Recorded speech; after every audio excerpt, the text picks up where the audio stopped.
Hi, it's Maz from Tech Girl, and today we're going to be talking about shortcuts. Just a few little quick ones for you today. I'm going to talk about keyboard shortcuts and just standard shortcuts that I like to use that save me just a little bit of time, that makes my life a little bit easier. Let's go straight to it. I've superimposed the video of me actually doing the shortcuts on the keyboard, so it's a little bit helpful. And I've got a small little Word document up here just with a bit of garble on there, just so that I can use an example. So probably the most known one is the copy, paste and cut shortcuts. Obviously you have got them up the top on the top ribbon. That's if you're using Word, obviously. And you also have obviously got the right click menu that you can use them from there. But I personally find it so much easier to use the control and the C for copy.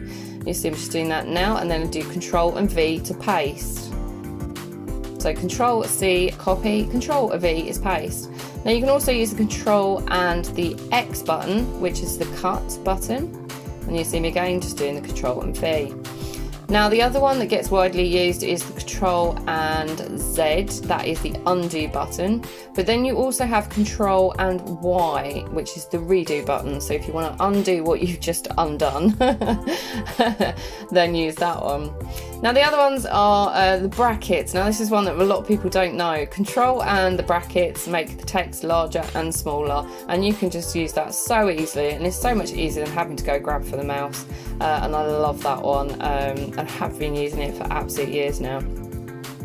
So you've got also the control B for bold, control I for italics, control U for underline, and then we've got the justification ones, which are control R for right, control E for center, control J, which is for justified or fully justified, and then obviously control L,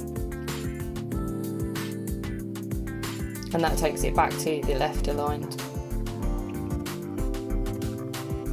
Now there are multiple other shortcuts, but these are the main ones that I like to use on a daily basis. The other one that's not necessarily tied into Word is the Alt and the Tab keys. You can see me pointing to there. That actually cycles through all of the open programs, and once you've got that little box around the one you want, then just move it along, then let go, and that will open up that program. A brilliant little thing to switch from the tasks that you're currently using. The other ones we got is is the Windows E, which is opening File Explorer. I'm just moving that because it come up on the wrong screen. So Windows E, and that just opens your Explorer.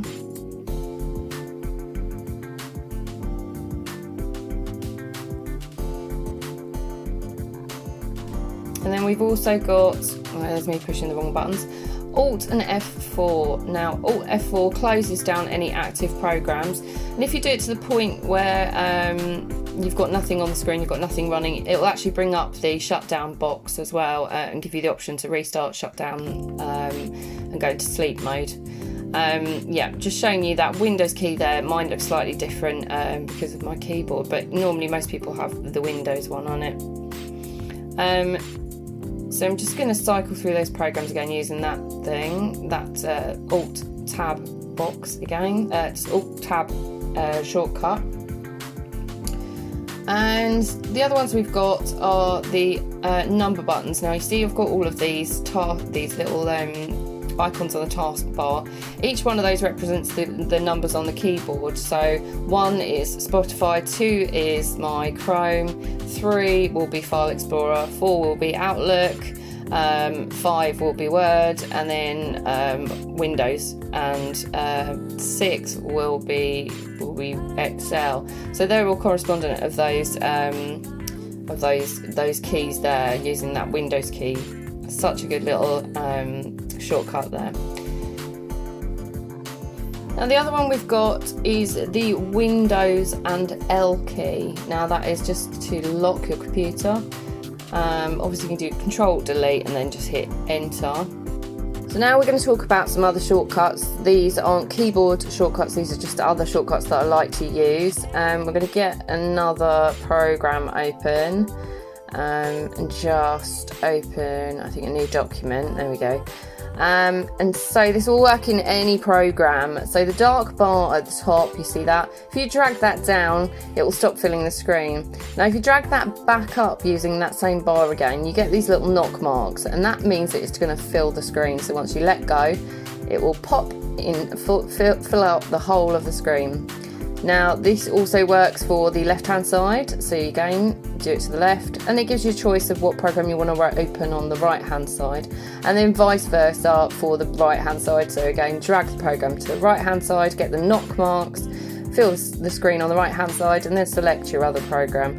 And that's the other option, a great way to kind of maximize the your kind of workspace. If you're just using one screen, it's very helpful.